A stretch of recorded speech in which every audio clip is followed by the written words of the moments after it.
আগামী জাতীয় নির্বাচন এবং পিআর পদ্ধতি নিয়ে দক্ষিণ কোরিয়ার রাষ্ট্রদূত পার্ক ইয়ং-সিকের সঙ্গে আলোচনা হয়েছে বলে জানিয়েছেন জামাত ইসলামের সেক্রেটারি জেনারেল মিয়া গোলাম পরোয়ার।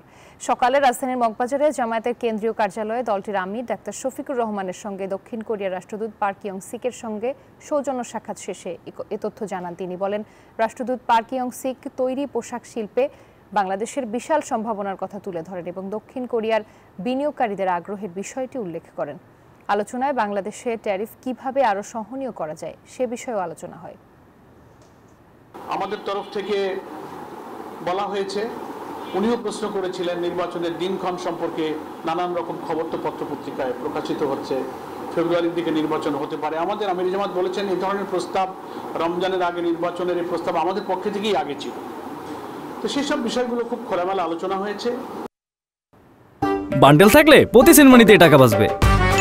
বিকাশ সেনমানি বান্ডেল কিনে জিতুন প্রতি লেনদেনে।